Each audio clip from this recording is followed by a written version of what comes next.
Ассаляму алейкум, менің каналыма қош келдіңіздер.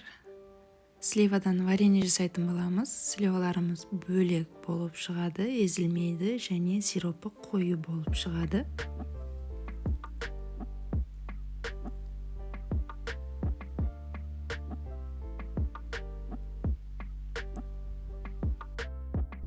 Қыста компот жасау үшін бір порциядан пакетке салып қатыруға.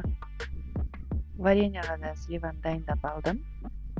Осылай ортасынан ашып, данниктерін бөлек шығарып тастаймыз.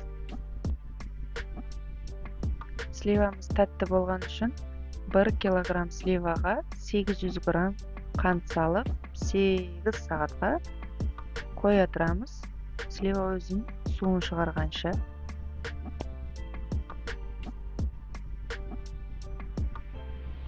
Осылай слива өзін суын шығарады.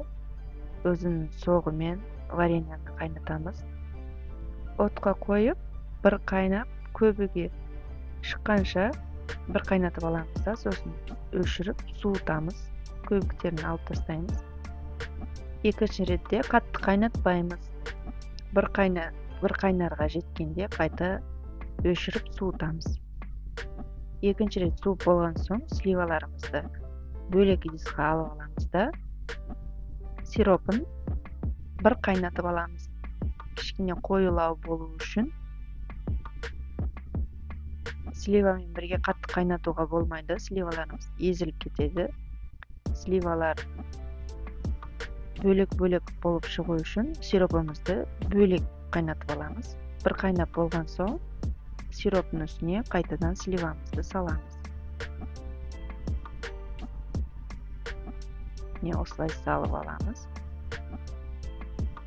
Салып болған соң 2 рет қайнатып алдық. Салған соң 3-ші рет бір қайнарға жеткізіп, бір қайнатып аламыз. Қатты қайнатпаймыз. Сосын банкелерге салып, стерильный банкелерімізді салып, қысқа жауып тастасақ болады. Осылай вареньеміз дайын. Сливаларымыз бөлек болып шығады. Сиропы да қойы, әдемі болып шығады.